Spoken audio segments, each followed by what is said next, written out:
আল্লাহ রাব্বুল আলামিন পয়গম্বরদেরকে হুঁশিয়ার দিয়ে বলছে, রে পয়গম্বরেরা, রে আমার নবীর যদি বিরোধিতা করো তাহলে তোমরা ধ্বংসের দিকে চলে যাবে।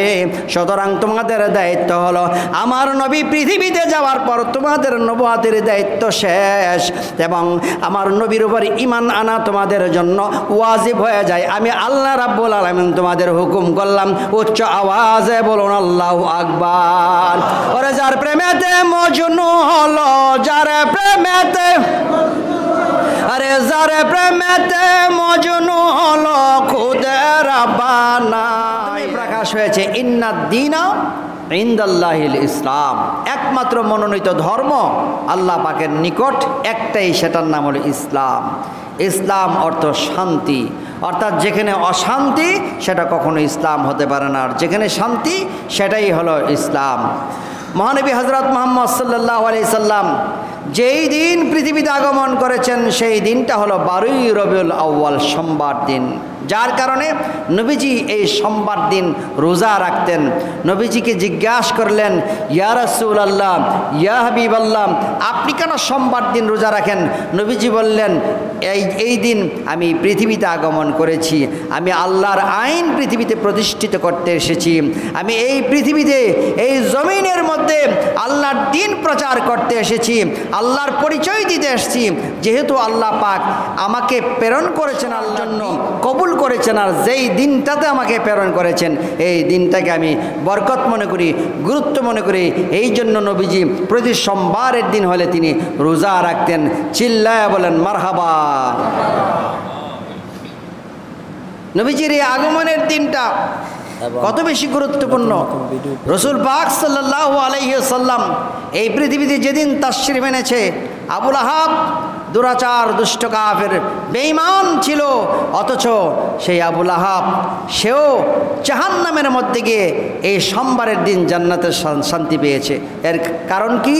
যখন নবীজি পৃথিবীতে তাশরীফ এনেছে তখন সে খুশি হয়ে তার এক বান্দি তার কাছে গিয়ে বলছিল, আবু লাহাব, জানো তোমার একটা ভাতিজা পৃথিবীতে এসেছে, আব্দুল্লাহর ঘরে এক ছেলে এসেছে, তার নাম রাখা হয়েছে মুহাম্মদুর রাসূলুল্লাহ সাল্লাল্লাহু আলাইহি সাল্লাম। তখন আবু লাহাব খুশি হয়ে বান্দিকে আজাদ করে দিয়েছে, যাও তোমাকে আজাদ করে দিলাম, তুমি আমার ভাতিজা পৃথিবীতে তাশরীফ আনার সংবাদটা দিয়েছো। আবু লাহাব মৃত্যুর পর আবু লাহাবের এক নিকট আত্মীয় স্বপ্নে তাকে দেখে জিজ্ঞেস করলো, আরে আবু লাহাব, তুমি এখন কেমন আছো? বলল, আমি ইসলাম ধর্ম গ্রহণ না করার কারণে জাহান্নামে আছি, কঠিন শাস্তি আমার উপরে চলছে, তবে আমি সোমবার দিন আসলে একটু শান্তি পাই। কেন?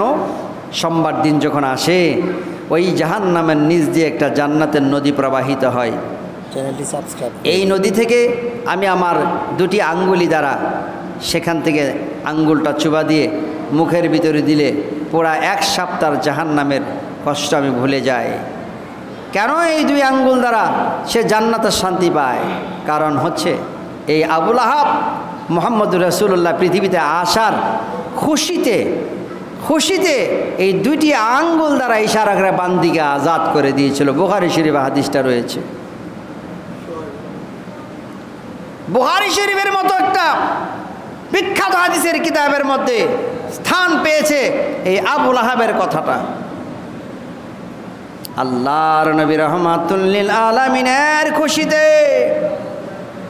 দুষ্ট দুরাচার মর্দুদ কাফের রসুলের খুশিতে দুই আঙ্গুল দ্বারা একটি বান্দি আজাদ করে দেওয়ার ফলে যদিও জাহান্নামের শাস্তি ভোগ করে, কিন্তু আমার নবীর খুশিতে কিছু সময়ের জন্য খুশি হওয়ার কারণে আল্লাহ রাব্বুল আলামিন জাহান্নামের মধ্যেও তাকে জান্নাতের শাস্তি দিয়েছে। চিৎকার মরে বলুন আল্লাহু আকবার।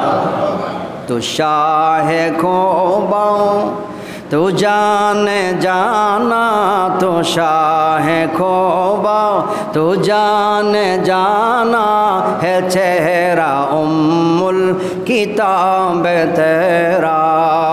तू शाह खोबा तू जाने जाना है चेहरा उम्मुल किताब तेरा न बन सकी है न बन सकेगा न बन सकी है न बन सकेगा मिसाल तेरे जवाब तेरा सलातुन या रसूल अल्लाह अलैकुम सलामुन या हबीबन सलातुन या रसूल अल्लाह सलामुन या हबीब अल्लाह। চ্যানেলটি সাবস্ক্রাইব করুন। আমার নবীর মিলাদ আমার রাসূলের মিলাদ কেমন করে আল্লাহ পাক পালন করেছেন। আল্লাহ রাব্বুল আলামিন কোরআন শরীফে ইরশাদ করলেন وَإِذْ أَخَذَ اللَّهُ مِيثَاقَ النَّبِيِّينَ لَمَا آتَيْتُكُم مِّن كِتَابٍ وَحِكْمَةٍ ثُمَّ جَاءَكُمْ رَسُولٌ مُصَدِّقًا لِّمَا مَعَكُمْ لَتُؤْمِنُنَّ بِهِ وَلَا تَنصُرُنَّهُ قَالَ أَأَقْرَرْتُمْ وَأَخَذْتُمْ عَلَى ذَلِكُمْ إِصْرِي قَالُوا أَقْرَرْنَا قَالَ فَاشْهَدُوا وَأَنَا مَعَكُمْ مِنَ الشَّاهِدِينَ فمن تولى بعد ذلك فأولئك هم الفاسقون। আল্লাহ রাব্বুল ইজ্জত ইরশাদ করেন নবী গো আমার আপনি স্মরণ করুন ওই সময়ের কথা যখন আমি আল্লাহ রাব্বুল আলামিন সমস্ত পয়গম্বরদেরকে একত্রিত করার পর তাদেরকে বলেছিলাম এরা আমার পয়গম্বরেরা আমি তোমাদেরকে পৃথিবীতে প্রেরণ করব ধর্ম দিয়ে আমার ওয়াহদানিয়তের কালাম দিয়ে লা ইলাহা ইল্লাল্লাহর বাণী তোমাদের কাছে আমি দিয়ে পাঠিয়ে দেব দুনিয়ার মাজারে তোমরা সেখানে গিয়ে সেগুলি প্রচার করতে থাকবে। এরপরে অবশ্যই আমি সর্বশেষ আমি আমার একজন পয়গম্বর প্রেরণ করব যেই পয়গম্বরের জন্য আমি পৃথিবী তৈরি করেছি বিশ্বব্রহ্মাণ্ডল তৈরি করেছি যাকে না বানাইলে আমি কুল কায়নাত বানাতাম না। সুম্মা জাআকুম রাসূলুম মুসাদ্দিকাল লিমা মাআকুম লাতুমিনুন্না ওয়া লা তানসুরুন্না। ওই পয়গম্বর তোমাদের পর পর পৃথিবীতে যাবে যাবার পর তোমরা যে নবী ছিলে তোমাদেরকে যে আমি কিতাব দিয়েছিলাম এই কথাগুলি এমন এক যুগ আসবে সব মানুষ ভুলে যাবে কেউ মানতে চাইবে না ঈসা রুহুল্লাহ কে ছিল কেউ জানতে চাইবে না মুসা কালিমুল্লাহ কে ছিল কেউ মানতে চাইবে না ইব্রাহিম খলিলুল্লাহ কে ছিল। যুগের আবর্তনে বিবর্তনে আবার মূর্তি পূজাতে লিপ্ত হয়ে যাবে তোমাদের কিতাবগুলিকে অস্বীকার করবে কিন্তু শেষ পয়গম্বর যখন আসবে তখন তিনি আবার তোমাদের কিতাবের সেই সত্যতা প্রমাণ করবে মানুষের কাছে বলবে তাওরাত কিতাব সঠিক ছিল ইনজিল কিতাব সঠিক ছিল জবুর কিতাব সঠিক ছিল সহিবা কিতাবগুলি সঠিক ছিল আগে যে পয়গম্বরগুলি ছিল তারাও সঠিক ছিল এই সত্যতা তিনি পৃথিবীতে গিয়ে প্রমাণ করবেন। ও আমার পয়গম্বরেরা রে যদি তোমরা তোমাদের জীবন দশায় ওই নবীকে কোনোদিন পেয়ে যাও তাহলে একটা কাজ করবা ওয়ালা তুমিনুন্না বিহি ওয়ালা তানসুরুন্না। তোমাদের জীবনে যদি তোমরা কোনোদিন নাগাল পেয়ে যাও তোমরা ওই নবীর উপরে ঈমান আনবে এবং সাধ্য অনুযায়ী নিজের সুবিধা অনুযায়ী তা ওই নবীকে সাহায্য এবং সহযোগিতা করবে। চিৎকার মেরে বলুন আল্লাহু আকবার। मेरे बात बन गई है मेरे बात बन गई है तेरे बात करते करते नबी जी तेरे बात करते करते तेरे शहरों में आऊँ तेरे शहरों में आऊँ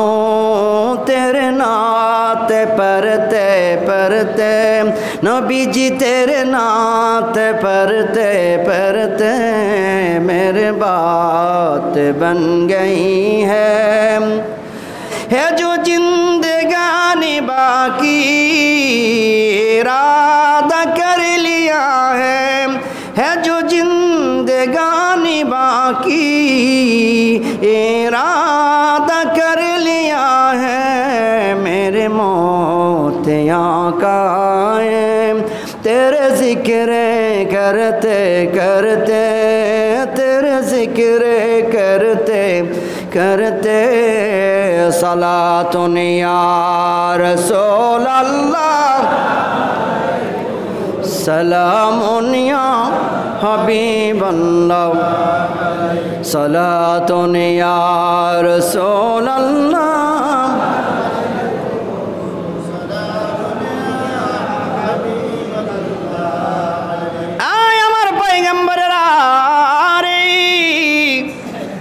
আমি যে তোমাদের সঙ্গে এই কথাগুলি বললাম আমার নবীকে সাপাইলে সাহায্য করবা এবং ঈমান আনবা এরে আমার পয়গম্বরেরা আমার কথার মধ্যে কি তোমরা একমত পোষণ করলা কিনা আল্লাহ রাব্বুল আলামিন বলে আকরারতুম ওয়া আখাযতুম আলা যালিকুম ইসরি তোমরা কি আমার এই কথার মধ্যে একমত পোষণ করলে কিনা তখন সমস্ত পয়গম্বরেরা ওই আকাশের মধ্যে রুহানি অবস্থায় সবাই একসঙ্গে বললেন ক্বালু আকরারনা মাবুদ ও রাব্বুল আলামিন আপনার এই কথার মধ্যে আমরা সবাই একমত পোষণ করলাম আমাদের জীবনে যদি কোনোদিন ওই পয়গম্বরের সাক্ষাৎ পাই তবে আমরা আমাদের নবুয়তের দায়িত্ব সব কিছু বাদ দিয়া গো আল্লাহ আমরা ওই নবীর উপর ঈমান আনব যার ফলশ্রুতিতে হযরত ঈসা রূহুল্লাহ আবার পৃথিবীতে আগমন করবেন শেষ নবী মুহাম্মদুর রাসূলুল্লাহর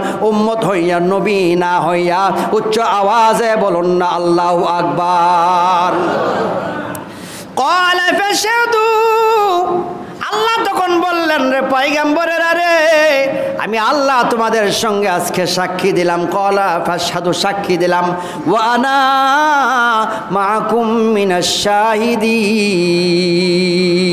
তোমরা সাক্ষী দিয়েছো আজকে আমিও তোমাদের সঙ্গে সবচেয়ে বড় সাক্ষী দিলাম মনে রাখো রে পয়গম্বরেরা আমার সঙ্গে সাক্ষী দেওয়ার পর যদি পৃথিবীতে কখনো যাও আর আমার পয়গম্বরের সাক্ষাৎ হয়ে যায় তোমরা যদি আমার এই কথার বিধি রেখে নিজের আপন গতিতে চলো আমার নবীকে যদি না মানো তাহলে ফামান তাওয়াল্লা বাদা যালিকা ফাউলাইকা হুমুল ফাসিকুন তোমরা ফাসিক হয়ে যাবে তোমরা ধ্বংসের কাতারে চলে যাবে আল্লাহ রাব্বুল আলামিন পয়গম্বরদেরকে হুঁশিয়ার দিয়ে বলছে রে পয়গম্বরেরা রে আমার নবীর যদি বিরোধিতা করো তাহলে তোমরা ধ্বংসের দিকে চলে যাবে সুতরাং তোমাদের দায়িত্ব হলো আমার নবী পৃথিবীতে যাওয়ার পর তোমাদের নবুয়তের দায়িত্ব শেষ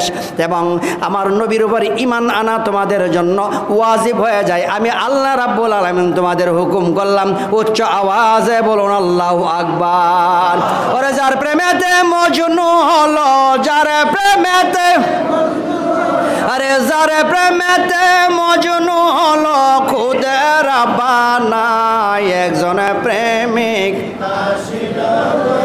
সোনার মদিনা একজন প্রেমিক আসিল গো ওরে যাহারা গো মনের তরে কাবা ঝুঁকে সেজদা করে যাহারা গো মনের তরে কাবা ঝুঁকে সেজদা করে তিনি আমার নূরের নবী শাহে মদিনা তিনি আমার নূরের নবী মদিনা একজন প্রেমিক একজন প্রেমিক আসিল গো সোনার মদিনা একজন প্রেমিক পয়গম্বরেরা আল্লাহ রাব্বুল আলামিনের সঙ্গে আকাশের মধ্যে ওয়াদা করেছেন, যার কারণে পৃথিবীতে যখন পয়গম্বরেরা ইসলাম প্রচার করেছেন, প্রায় পয়গম্বরেরা মাঝে মাঝে তাদের উম্মতদের সঙ্গে আমার নূরের নবীর আলোচনা করেছে। আমার নবীর আলোচনা যখন তারা করেছে, তারা সেই সময়টা ছিল মৌলুদ মিলাদের অংশ। কেমনভাবে তারা আমার নূরের নবীর আলোচনা করতেন, শুরু করা যাক বাবা আদম শফিউল্লাহ থেকে। আমাদের মানব জাতির পিতা হযরত আদম শফিউল্লাহ আমার নবীর মিলাদ কেমনভাবে পালন করেছেন, হাদিসটা শুনান। আকবালা আদামা আলা ইবনি শেষ ফাকালা ইবনাইয়া আনতা খালিফাতি মিন বাদি ফাখুযুহা বিইমারাতিত তাকওয়া উরওয়াতিল উসকা ফাকুল্লামা যাকারাতাল্লাহ ফাযকুরু ইলা জামবি ইসমা মুহাম্মাদিন মাকতুবান ইলাইহি। চিল্লা বলুন না আল্লাহু আকবার। আকবাল আদম শফিউল্লাহ যখন এই পৃথিবীতে আছে, আদম শফিউল্লাহ একদিন ওনার সন্তান শীষ আলাইহিস সালামকে ডেকে বললেন, রে শীষ, আই বুনাইয়া, হে আমার সন্তান, আনতা খলিফাতি মিন বাদি, আমি যখন পৃথিবীতে থাকবো না তখন আমার এই খেলাফতের দায়িত্ব তুমি শীষ আলাইহিস সালামের উপর থাকবে। সুতরাং শীষ ফাখুযুহা বিইমারাতিত তাকওয়া, আমার এই খেলাফতের দায়িত্বটা ভালোভাবে তুমি বুঝে নাও। ফাখুযুহা ইমারাতুত তাকওয়া ওয়াল উরওয়াতিল উসকা, তুমি শক্তভাবে বুঝে নাও এবং ভবিষ্যতে তুমি এইভাবে এই খেলাফতের দায়িত্ব পূর্ণ করার জন্য ব্যবস্থা করে নাও। ফাকুল্লামা যাকারাতাল্লাহ, আর মনে রাখিও ইবাদতের ক্ষেত্রে যখন তুমি আল্লাহ রাব্বুল আলামিনের নাম নিবা, তখন আরেকটা নাম সঙ্গে নিবা, সেই নামটা বলছেন ফাকুল্লামা যাকারাতাল্লাহ ফাযকুরু ইলা জামবি ইসমা মুহাম্মাদিন, আর যখন তুমি আল্লাহর নাম নিবা তখন আল্লাহর নামের পরে আরেকটা নাম সাথে নেবা, সেই নামটা হলো মুহাম্মদ। উচ্চ আওয়াজে বলুন আল্লাহু আকবার। শীষ আলাইহিস সালাম জিজ্ঞাসা করে, বাবা কেন আমি ওই নাম নেব, ওই নাম আপনি কোথায় পাইলেন? তখন আদম শফিউল্লাহ বলেন, ইন্নী রাআইতু ইসমাউ মাকতুবান আলা সাকিল আরশি ওয়া আনা বাইনার রূহি ওয়াত-তিন। তখন আদম বললেন, আমি ওই নাম কোথায় পাইছি জানো? রাআইতু ইসমাউ, আমি এই নামটা দেখছি মাকতুবান, লেখা রয়েছে আলা সাকিল আরশি, আরশের গায়ে। কখন আমি দেখছি জানো নি? ওয়া আনা বাইনার রূহি ওয়াত-তিন, আমার দেহ বানানো হয় নাই, আমার দেহের যে মাটি এবং আমার দেহের যে রুহ, এটা অ্যাডজাস্ট করে মূল বডিটা তৈরি এবং রুহটাকে ভিতরে দিয়ে বানানো তখনও হয় নাই। শুধু আমি রুহানির জগতের মধ্যে ছিলাম, আমি তখনই দেখেছি আরশের গায়ে মুহাম্মাদুর রাসূলুল্লাহর নাম মুবারক লেখা আছে। উচ্চ আওয়াজে বলুন না আল্লাহু আকবার। আল্লাহু আল্লাহু আল্লাহু ও আল্লাহু আল্লাহু আল্লাহু আল্লাহু হাসবি রাব্বি জাল্লাল্লাহ মাফি কলবি লা হাসবি রাব্বি জাল্লাল্লাহ মাফি কলবি।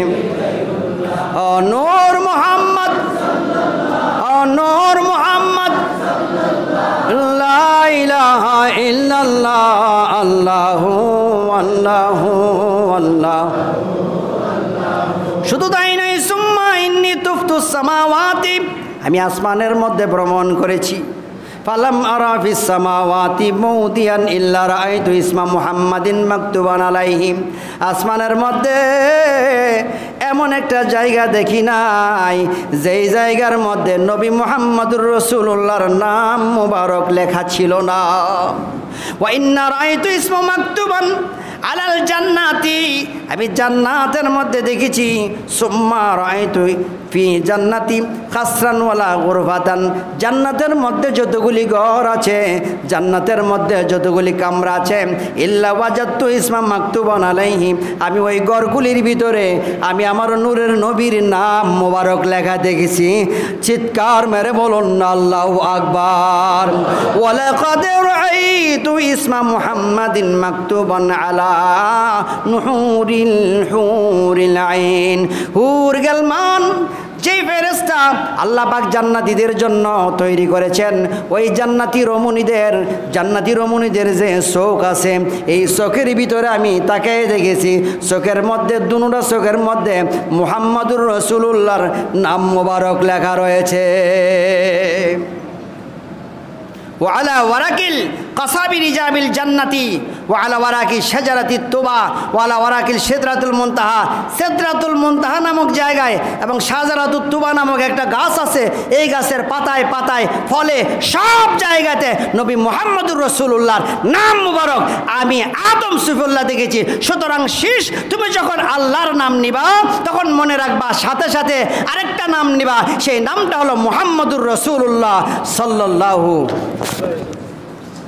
তৌহিদের মুর্শিদ আমার মুহাম্মাদের, মুর্শিদ মুহাম্মাদের ওই নাম জপলে বুঝতে পারি খোদাই কালাম। মুর্শিদ মুহাম্মাদের নাম, মুর্শিদ মুহাম্মাদের নাম, ওই নামের দামান ধরে আছি আমার কিসের ভয়, আমার কিসের ভয়, ওই নামের গুণে পাবো আমি খোদার পরিচয়, পাবো খোদার পরিচয়।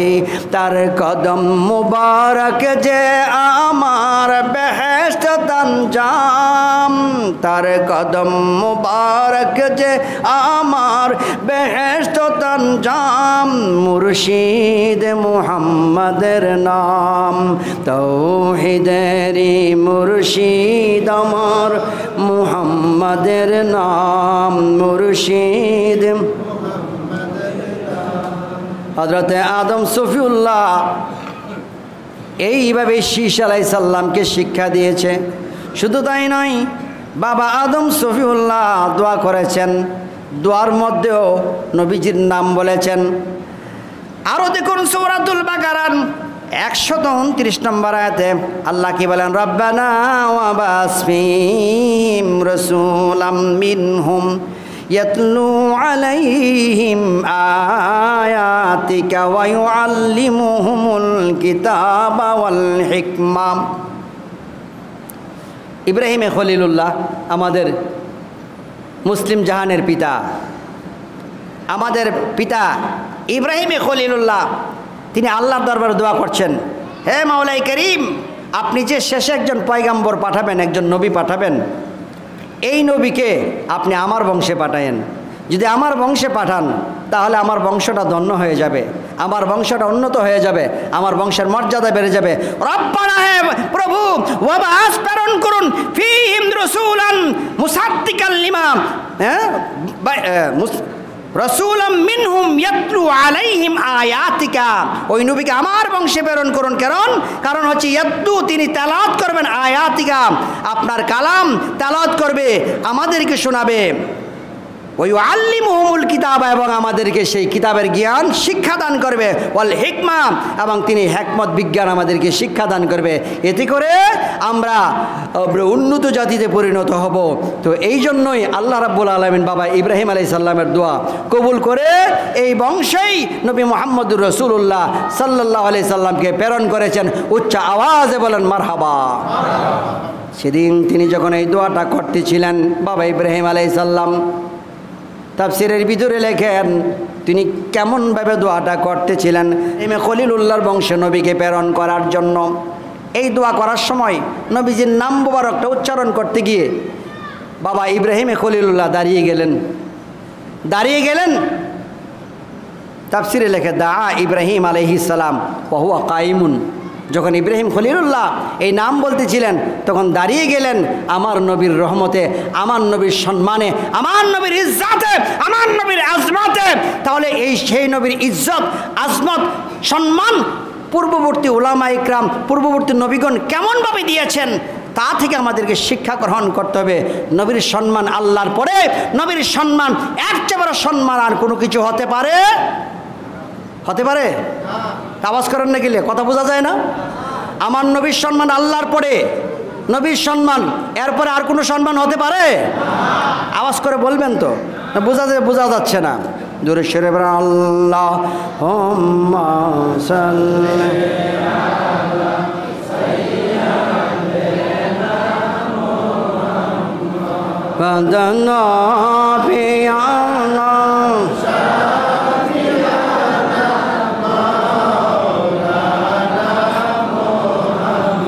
বিসমিল্লাহির রহমানির রহিম।